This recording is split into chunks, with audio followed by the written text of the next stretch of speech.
अब जो फिलीपींस में अर्थक्वेक आया था 30 सितंबर को, उसके बारे में देख लेते हैं। सो जो अभी अर्थक्वेक आया, it came near Cebu island. So Philippines is an archipelago. Archipelago का मतलब it is a combination of a lot of smaller islands, और बीच बीच में उसके वाटर बॉडीज भी हैं बहुत सारी।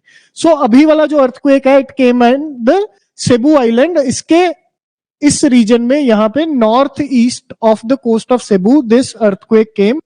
और जो यहाँ पे फॉल्ट जोन था, ये साइंटिस्ट जो जियोलॉजिस्ट थे, उन्होंने कभी सोचा नहीं था कि यहाँ पे कोई अर्थक्वेक आएगा, because it was an ancient fault zone जो कभी भी एक्टिवेटेड नहीं था। ठीक है, so this was the reason where this earthquake came. अगर हम इस अर्थक्वेक की बात करें तो इसकी इंटेंसिटी जो थी, it was around, sorry, magnitude जो था, it was around 6.9 magnitude. And जो है ये, अगर हम रिक्टर स्केल की बात करें तो मॉडरेट लेवल का अर्थक्वेक होना चाहिए था, but because of its timing, because of the lithospheric adjustments और वहां का जो इंफ्रास्ट्रक्चर है, उसके कारण यहाँ पे काफी डैमेज हुआ।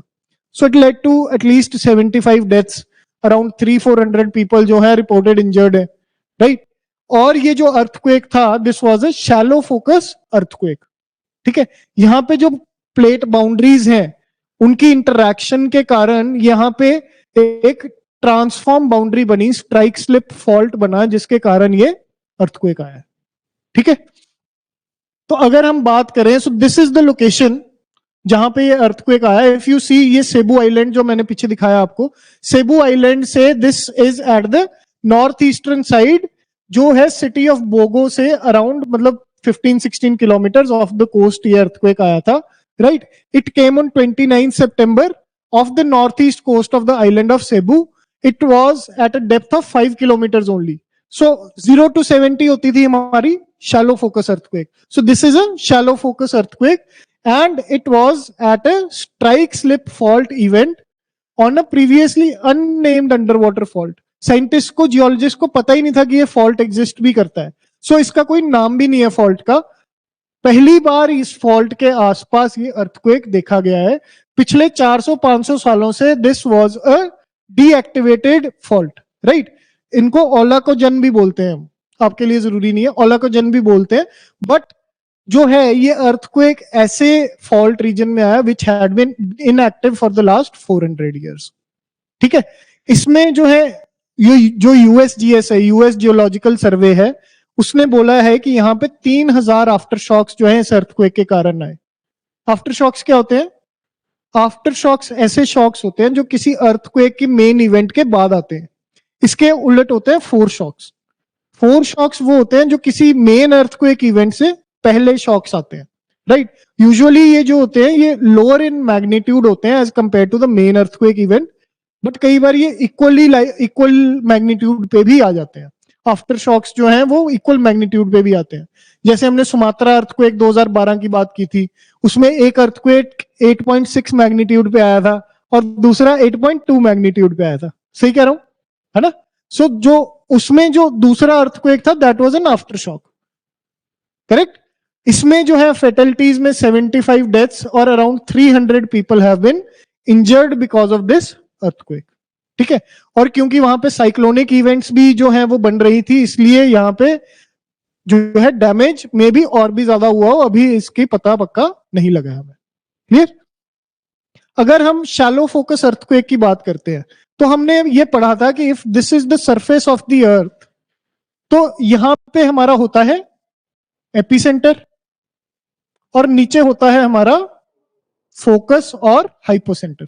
ठीक है, अब मान लो कि अगर ये फोकस शैलो फोकस है, let's say it is here, तो इसमें क्या होगा? शैलो फोकस अर्थक्वेक में क्या होता है कि ये जो एनर्जी है ये एकदम जो है सरफेस के ऊपर आ जाएगी, है ना।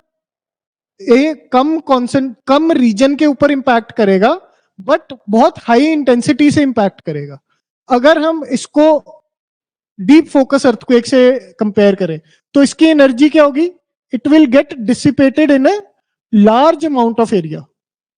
ठीक है, अगर ये लार्ज अमाउंट ऑफ एरिया में डिसिपेट हो रही है तो ये एक पर्टिकुलर रीजन पे डैमेज जो है वो कम करेगा, राइट। सो हम ये कह सकते हैं कि अगर डेप्थ जो है, डेप्थ अगर इंक्रीज हो रही है हमारी, राइट। अगर डेप्थ इंक्रीज हो रही है तो डैमेज क्या होगा, डैमेज हो जाएगा डिक्रीज, ठीक है।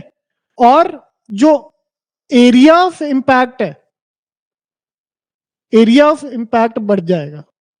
Clear, area of impact will increase, जो डैमेज है वो डिक्रीज होगा डेप्थ के इंक्रीज होने से। क्लियर, ये रिलेशनशिप क्लियर है सबको। सो this was a shallow focus earthquake. Shallow focus होने के कारण अफगानिस्तान अर्थक्वेक जो था वो भी शैलो फोकस अर्थक्वेक था, इसलिए इसमें जो है इसकी इंटेंसिटी ज्यादा फील हुई जितनी होनी चाहिए थी उससे, ठीक है। दूसरी चीज ये एक स्ट्राइक स्लिप फॉल्ट था। मैंने आपको पहले भी बताया कि जो स्ट्राइक स्लिप फॉल्ट्स होते हैं उसमें जो इंटेंसिटी होती है वो सॉरी जो डेप्थ होती है यूजुअली वो शैलो फोकस बनते हैं अर्थक्वेक्स, राइट। सो इसमें अगर हम प्लेट्स की मूवमेंट की बात करें, so it is a very very unique movement, I need you to focus here. So जो ये है इसमें बनता है एक पीएमबी रीजन। पीएमबी है हमारा फिलीपींस मोबाइल बेल्ट। एक पीएमबी रीजन बनता है, ये क्या है, एक रीजन ऐसा है जो दो प्लेट्स के बाउंड्रीज के बीच का रीजन है। लेट अस से कि ये एक बाउंड्री एक प्लेट हो गई हमारी, ये दूसरी प्लेट है हमारी, इसके बीच का ये वाला रीजन जो है दिस इज आवर पीएमबी, मतलब कि फिलीपींस मोबाइल बेल्ट। ये जो रीजन है इसके बीच में क्या है कि इधर से भी सबडक्शन हो रहा है और इधर से भी सबडक्शन हो रहा है, दोनों साइडों से, right. So this is a very unique kind of a plate interaction. इसको हम बोलते हैं डबल सबडक्शन सिस्टम। इसको हम बोलते हैं double subduction system. Double subduction कैसे है कि इसके ईस्टवर्ड भी सबडक्शन हो रहा है, इसके वेस्टवर्ड भी सबडक्शन हो रहा है। अगर हम इसके वेस्टवर्ड बात करें, सो देयर इज दिस सुंडा प्लेट। क्लियर, सुंडा प्लेट है, यूरेशियन प्लेट है, जो कि इसके अंडर सबडक्ट कर रही है, और यहां पे सबडक्शन के कारण हमारी बन रही है मनीला ट्रेंच, ठीक है, निग्रोस ट्रेंच एंड कोटावाटा ट्रेंच। तीन ट्रेंचेस बनती हैं यहां पे। कौन कौन सी? मनीला ट्रेंच, अपनी निग्रोस ट्रेंच एंड कोटोबाटो ट्रेंच। तीन ट्रेंचेस बनी। अगर हम ईस्टर्न साइड की बात करें तो ईस्टर्न साइड पे यहां पे हमारी है फिलीपींस प्लेट। तो फिलीपींस प्लेट किसका पार्ट है? It is a part of the Pacific plate and it is an oceanic plate again. तो ये सबडक्ट करती है इस पीएमबी के अंडर, राइट। जब ये पीएमबी के अंडर सबडक्ट करती है, it leads to the formation of Philippines trench. So there is the Philippines trench. इस पूरे जो पीएमबी है, जो पूरे के पूरे फिलीपींस आइलैंड्स हैं, इसमें 4 ट्रेंचेस हैं मेन, ठीक है। सो इन 4 ट्रेंचेस की इंटरैक्शंस के कारण, कॉम्प्लेक्स फॉर्मेशंस के कारण यहां पे बनता है फिलीपींस मोबाइल बेल्ट। अब इस मोबाइल बेल्ट की इंटरैक्शंस के कारण जो हमारी फिलीपींस ट्रेंच है उसके आसपास स्ट्राइक स्लिप मूवमेंट होने के कारण सेबू आइलैंड के पास ये अर्थक्वेक हमारा आया है। Clear? So this is a very very unique kind of movement that happened during this Philippines earthquake. अगर हम इसको ध्यान से दोबारा देखें तो पीएमबी, राइट, सुंडा plate is subducting under it, this is also an oceanic plate, right. सुंडा प्लेट अगर ऑस्ट्रेलियन प्लेट के साथ जहां पे इंटरेक्ट करती है वहां पे कौन सी ट्रेंच बनाती है? ये वहां पे जावा सुंडा ट्रेंच बनाती है, जावा ट्रेंच या सुंडा ट्रेंच, ठीक है। सो वही वाली प्लेट है ये, it is subducting here, right. वहां पे अगर इंडो ऑस्ट्रेलियन प्लेट की बात करते हैं, वहां पे ऑस्ट्रेलियन प्लेट इसके नीचे सबडक्ट कर रही है, बट यहां पे ये खुद इस प्लेट के अंडर सबडक्ट कर रही है, ठीक है। सो it is subducting under this Philippines mobile belt.